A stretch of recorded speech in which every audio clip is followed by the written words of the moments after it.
तो हम लोगों ने लास्ट एपिसोड में देखा था कि क्विंगलैंड यहाँ से चली जाती है। क्विंगलैंड के यहाँ से चले जाने के बाद यांग मन में कहता है, मुझे इनिशियल स्टेज का कोई भी बंदा हरा नहीं सकता क्योंकि मेरे पास स्टेडी स्टेज की पावर है, लेकिन मुझे यह नहीं पता कि मैं क्विंगलैंड के बराबर कब तक पहुंचूंगा। अब हमारा सीन शिफ्ट होकर फ्रैक्शन सेक्ट के इनर कोर्टयार्ड को दिखाया जाता है, जहाँ पर यांग आ गया होता है। पतला वाला एल्डर कहता है, लड़के मैंने सुना है कि तूने सूरा क्लैन के एक मेंबर को हराया है जो कि फेटल ब्रीथिंग रियल में था, क्या ये बात सच है? यांग कहता है, हाँ बिल्कुल, क्योंकि सूरा क्लैन का मेंबर क्विंगलैंड से लड़ाई कर रहा था और मैं लक्की था जो कि उसका ध्यान भटक गया, तो मैंने उस पर अटैक करके उसको हरा दिया। पतला एल्डर कहता है, तूने अच्छा किया, तूने सूरा क्लैन के मेंबर को हरा के अपनी पावर को साबित कर दिया है, इसलिए ये ले टोकन, अब से तू हमारे फ्रैक्शन सेक्ट का इनर डिसाइपल है। ये तेरा आइडेंटिटी टोकन है और तेरे सारे स्पिरिचुअल वेपन को तेरे नए घर में भेज दिया गया है। ये सुनकर यांग ग्रेट करते हुए कहता है, थैंक यू सर। अब अपने नए घर में आ जाता है, जिसे देखकर बड़ा ही खुश हो जाता है और कहता है, क्या शानदार घर है, अब मुझे अंदर जाकर अपने स्पिरिचुअल वेपन को देखना चाहिए। और फिर उस बॉक्स के पास आ जाता है, जिसे देखकर खुश होते हुए कहता है, ओ माय गॉड, तो मेरे सारे स्पिरिचुअल वेपन इस बॉक्स के अंदर हैं, ये तो कमाल का है। चलो इसे खोलकर देखते हैं आखिर इसमें कौन सा स्पिरिचुअल वेपन है। ओ माय गॉड, आंखें आंखें, इतनी तेज रोशनी, आखिर इसमें से इतनी तेज रोशनी क्यों निकल रही है? अब थोड़ी देर के बाद वो लाइट पूरी तरह से गायब हो जाती है और उसके अंदर से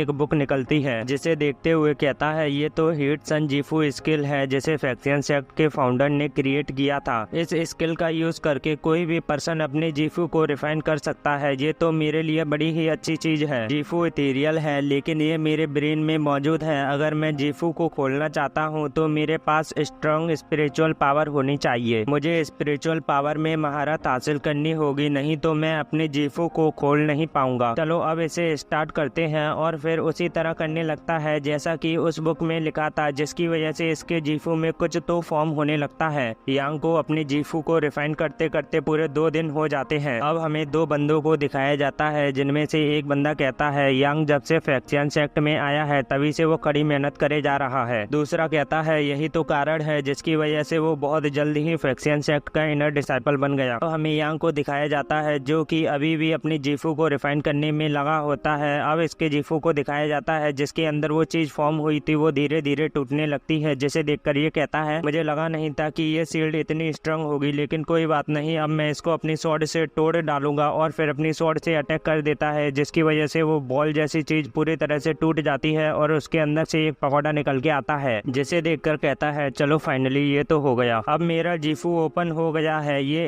एक 9 स्टोरी पगोडा है जो कि एक 9वें स्टार का जीफू है। जीफू के कई सारे लेवल होते हैं, उनमें से 1 स्टार पगोडा और ट्रेजर हाउस, इन दोनों का लेवल सबसे नीचे है, लेकिन वहीं पर 9 स्टार जीफू सबसे बड़ा होता है। ये पूरे इमॉर्टल वर्ल्ड में सबसे रेयरेस्ट जीफू है। पुराने समय में कई सारे 9 स्टार जीफू वाले लोग हुआ करते थे। जिस पर्सन के पास 9 स्टार जीफू होता है वो आगे चलकर इमॉर्टल वर्ल्ड में ग्रेट मास्टर भी बन सकता है। मैंने सुना है कि जब जीफू ओपन होता है तो उसके पास एक मैजिक पावर आती है, तो चलो मैं चेक करता हूँ आखिर मेरे जीफू के पास कौन सी पावर है। यांग उस मैजिक पावर का यूज करके देखता है तो उसके घर के चारों तरफ एक बैरियर सा बन जाता है, जिसे देखकर खुश होते हुए कहता है, ये वाली स्किल तो सच में कमाल की है, इससे तो मैं किसी भी पर्सन को सप्रेस कर सकता हूँ और कंट्रोल भी कर सकता हूँ। लेकिन मुझे एक बात समझ में नहीं आ रही, मैं तो एक ऑर्डिनरी सा पर्सन हूँ, तो आखिर ये मुझे 9 स्टार जीफू कैसे मिल गया? क्या ये प्रीमेबल एथनेसिया सूत्रा की वजह से हो सकता है? अगर ये प्रीमेबल एथनेसिया सूत्रा की मदद से हुआ है तो ये सच में कमाल का है। अब मेरे पास एक चांस है इमॉर्टल बनने का। अरे अभी से मुझे इतनी बड़ी बड़ी बातें नहीं सोचनी चाहिए। वैसे मैंने सुना है कि हम अपने जीफू में किसी भी चीज को रख सकते हैं, तो चलो चलकर मैं देखता हूँ आखिर मैं अपने जीफू में कितनी चीजें रख सकता हूँ। अब अपने जीफू के अंदर आकर जीफू को देखता है तो हैरान हो जाता है और कहता है, बाप रे, इतना बड़ा जीफू। अब हमारा सीन शिफ्ट होकर मिशन हॉल का सीन दिखाया जाता है, जहाँ पर यांग आ गया होता है और उसने अपनी ड्रेस को भी बदल लिया होता है। अब एक मिशन को लेते हुए कहता है, इस मिशन का इनाम 10,000 मेरिट पॉइंट है, मैं इस मिशन को लेता हूँ। और फिर काउंटर पर आकर कहता है, मैं ये वाला मिशन ले रहा हूँ। ये सुनकर वो बंदा कहता है, हाँ जरूर, पहले वो मिशन मुझे दिखाना। यांग कहता है, हाँ ये लो। वो लड़का मिशन को देखते हुए कहता है, क्या तुम श्योर हो? क्या तुम सच में इसी मिशन को लेना चाहते हो? मेरा कहने का मतलब है, क्या सच में तुम इस मिशन को पूरा कर सकते हो? इस मिशन में बहुत ही ज्यादा खतरा है। पहले भी कई सारे लोगों ने इस मिशन को पूरा करने की कोशिश की, लेकिन आज तक वो वापस लौट के नहीं नहीं आए हैं, इसीलिए मेरी मानो तो तुम दूसरे मिशन को ले लो। यांग कहता है बिल्कुल भी नहीं, पहले जिन बंदों ने इस मिशन को लिया होगा वो सभी के सभी चोमू होंगे। ये मेरे बैच को देखो, मैं एक नर डिसाइपल हूँ, मैं बड़ी ही आसानी से इस मिशन को पूरा कर सकता हूँ। वो कहता है ठीक है, जैसी तेरी इच्छा, ये ले मिशन और यहाँ से निकल जाए। ये सुनकर यांग भी उस मिशन को लेकर यहाँ से निकल जाता है। ये कहता है एक और पागल ने इस मिशन को ले लिया, ये मिशन बड़ा ही खतरनाक है, मुझे लगता है कि ये भी वापस लौट कर नहीं आ पाएगा। अब हमारा सीन शिफ्ट होकर जंगल में यांग को दिखाया जाता है जो कि लकड़ियों को काट रहा होता है, लेकिन अभी तक हमें ये नहीं पता कि यांग ने किस मिशन को लिया है और उसमें करना क्या है। यांग जिस जंगल में लकड़ियों को काट रहा होता है वहीं पर एक गांव होता है, वहीं से कुछ ब्लड की स्मेल आती है, जिसे सुनकर ये कहता है ये तो ब्लड की स्मेल है, आखिर ये कहां से आ रही है। अब उस स्मेल का पीछा करते करते उस गांव में आ जाता है और सामने का नजारा देखकर हैरान हो जाता है, क्योंकि गांव के सारे लोगों को किसी ने मार दिया होता है, यहाँ तक कि घरों में भी आग लगा दी होती है और सारे कुत्तों जानवरों सभी को मार डाला होता है। यांग कहता है ऐसा लगता है कि मुझे आने में थोड़ी देर हो गई, आखिर ऐसा कौन बेरहम है जिसने पूरे गांव को ही खत्म कर डाला। अब गांव के थोड़ा और अंदर आके देखता है तो वहां के सारे लोगों का किसी ने खून चूस लिया होता है, जिन्हें देखकर मन में कहता है इन सभी की गर्दनों पर काटने का निशान है, ऐसा लगता है कि किसी ब्लड डीमन ने इनका सारा खून पी लिया है। अभी इसकी नजर उस बंदे पर पड़ जाती है जिसने पूरे गांव को मारा होता है। वो बंदा बैठकर सभी के खून को एब्जॉर्ब करे जा रहा होता है। यांग कहता है ऐसा लगता है कि यही वो पर्सन है जिसने पूरे गांव को मारा है, और फिर एक पत्थर के पीछे आकर छिपकर इसको देखने लगता है और कहता है इसने सिर्फ अपनी इविल स्किल को प्रैक्टिस करने के लिए पूरे गांव को ही मार डाला, ये तो सच में क्रूअल है। इस बंदे को पता चल जाता है कि उस पत्थर के पीछे कोई तो है, इसलिए वहां पर अटैक कर देता है, जिसे देखकर यांग बड़ी ही तेजी से उसको डॉच कर लेता है और कहता है आखिर इसको कैसे पता चल गया कि मैं उस पत्थर के पीछे था। ये कहता है कमीने आखिर तू कौन है और आखिर तेरी हिम्मत कैसे हुई मेरी प्रैक्टिस में बाधा डालने की, और फिर अपने मल्टीपल पाम से अटैक कर देता है, जिसे देखकर यांग भी अपने थंडर से अटैक कर देता है, जिसकी वजह से उसके सारे के सारे मल्टीपल पाम डिस्ट्रॉय हो जाते हैं। यांग कहता है आज मैं बाल बाल बचा, नहीं तो आज के दिन तो मैं टपक ही गया होता। वो बंदा अटैक करने के लिए आते हुए कहता है कमीने तूने आज मुझे सच में बहुत ही परेशान कर दिया, ले अब मर, और यांग पर अटैक कर देता है, लेकिन यांग भी उसके अटैक को रोक लेता है, जिसे देखकर वो पीछे आ जाता है और अपनी छाती में से स्वॉर्ड को निकालते हुए कहता है कमीने आखिर तू है कौन, और फिर यांग पर अपनी मल्टीपल स्ट्राइक से अटैक कर देता है, लेकिन यांग भी उन सभी अटैकों को बड़ी ही आसानी से डॉच कर लेता है, जिसे देखकर वो बड़ा ही हैरान हो जाता है और घबराते हुए कहता है साले कमीने आखिर तू है कौन। यांग कहता है जो आदमी मरने वाला है उसे मेरे बारे में जानने की कोई भी जरूरत नहीं है, और फिर आकर जोर से उसके पेट में लात मारता है, जिसकी वजह से वो दूर जाता है, लेकिन यांग यहीं पर नहीं रुकता, वो अपनी शील्ड को भी ओपन कर देता है, जिसकी वजह से वो आदमी वहीं पर रुक जाता है। ये देखकर वो आदमी हैरान हो जाता है और कहता है आखिर ऐसा कैसे हो सकता है, आखिर ये तूने कैसे किया, और आखिर मैं अपनी बॉडी को हिला क्यों नहीं पा रहा। लेकिन यांग उसके सवालों का कोई भी जवाब नहीं देता और फिर अपने मर्डरस ऑरा को निकालने लगता है, जिसे देखकर वो घबराते हुए कहता है क्या मर्डरस ऑरा है, ऐसा लगता है कि आज तो मैं बिल्कुल नहीं बचने वाला। और होता भी ऐसा ही है, क्योंकि यांग ऊपर से थंडर गिरा के इसको जान से खत्म कर देता है। उसके मर जाने के बाद उसके जीफू में से वो सब सामान निकल आता है जो कि उसने अभी तक जमा करके रखा था। यांग कहता है सच में इस बंदे ने तो कई सारी डिमोनिक स्किल सीख रखी थी, ये बंदा मेरे से हाई लेवल का था, वो तो अच्छा है कि इसको पूरी स्ट्रेंथ यूज करने से पहले ही मैंने इसको जान से खत्म कर दिया, अगर मैंने जल्दी ना की होती तो आज इसकी जगह मैं होता। तभी यांग की नजर एक मैप पर पड़ती है, जिसको उठाकर देखते हुए कहता है अच्छा तो इस मैप में बैंडेड की जगह के बारे में लिखा है, लेकिन ये तो यहाँ से बहुत ही दूर है, लेकिन कोई बात नहीं चलो चलते हैं। अब हमारा सीन शिफ्ट होकर एंशिएंट सिटी का सीन दिखाया जाता है, जिसके बाहर यांग आ चुका होता है और सामने देखते हुए कहता है यहाँ पर तो कड़ी प्रोटेक्शन है, आखिर मैं अंदर कैसे जाऊंगा, मुझे कोई दूसरा रास्ता ढूंढना होगा अंदर जाने के लिए। यांग ये सब सोच ही रहा होता है, लेकिन तभी कुछ लोग यांग के ऊपर से निकल के एशियन सिटी के सामने आ जाते हैं और चिल्लाकर कहते हैं जल्दी से अपने लीडर को बाहर निकालो। ये सुनकर उन लोगों का लीडर बाहर आते हुए कहता है आखिर तुम लोगों की हिम्मत कैसे हुई हमारी जगह पर आकर चिल्लाने की, तुम सभी लोग क्या मरना चाहते हो। यांग कहता है ऐसा लगता है कि कुछ लोगों ने इन बैंडेड से छुटकारा पाने के लिए इन लोगों को भेजा है, लेकिन कुछ भी हो ये तो मेरे लिए बहुत ही अच्छा है, क्योंकि अब मैं बड़ी ही आसानी से अंदर जा सकता हूँ। अब बैंडेड का लीडर अपने साथियों से उन लोगों पर अटैक करने के लिए कहता है। ये सुनकर सभी बैंडेड उन लोगों पर अटैक कर देते हैं, वो लोग भी इन लोगों पर अटैक कर देते हैं। इसी का फायदा उठाकर यांग एंशिएंट सिटी के अंदर आ जाता है और मन में कहता है बेहतर होगा कि मैं सबसे पहले किसी डाकू को पकड़ के उसके कपड़ों को पहन लूं, नहीं तो मैं पहचान में आ सकता हूं। अब एक बैंडेड के पीछे आ जाता है, वो बैंडेड मन में कहता है पता नहीं मुझे अजीब सा क्यों लग रहा है, मुझे ऐसा लग रहा है कि मेरे संग कुछ तो गलत होने वाला है। अब यांग इसको बेहोश कर देता है और इसके कपड़ों को पहन लेता है और कहता है ये तो मेरे फिट आ गए। अब ट्रेजर रूम में जाने लगता है, लेकिन तभी गैल में एक बंदा मिल जाता है और कहता है आखिर तू कहाँ पे जा रहा है, जल्दी चल हमारे साथ लड़ाई पर चलना है। यांग कहता है बस मैं आ रहा हूँ, बस मैं टॉयलेट करने जा रहा हूँ। यांग उस बंदे को बुद्धू बनाकर ट्रेजर हॉल के बाहर आ जाता है और यहाँ के नज़ारे को देखते हुए कहता है ये तो सच में बहुत ही बड़ा है, ऐसा लगता है कि ट्रेजर यहीं आसपास होगा। और फिर जल्दी से जाकर छिप जाता है और कहता है ऐसा लगता है कि कोई अंदर आने वाला है। अब बाहर से कोई पर्सन बड़ी ही तेजी से अंदर आता है, जिसकी वजह से अंदर धुआं ही धुआं हो जाता है। अब वो धुएं से निकलते हुए कहता है कमीने आखिर तेरी हिम्मत कैसे हुई मुझ पर अटैक करने की, आज मैं तो ये जिंदा ही जमीन में गाड़ दूंगा। और फिर बड़ी ही तेजी से उस पर अटैक करने के लिए यहाँ से चला जाता है, जो देखकर यांग कहता है चलो यही मेरे पास मौका है। और फिर बड़ी ही तेजी से ट्रेजर हॉल की तरफ जाने लगता है, लेकिन तभी बीच में कोई पर्सन आकर यांग पर अटैक कर देता है, जिसे यांग बड़ी ही आसानी से डॉच कर लेता है। तो इसी के साथ यहीं पर हमारा एपिसोड खत्म होता है। मिलते हैं अगली वीडियो में, जब तक के लिए आप सभी लोगों को बाय बाय।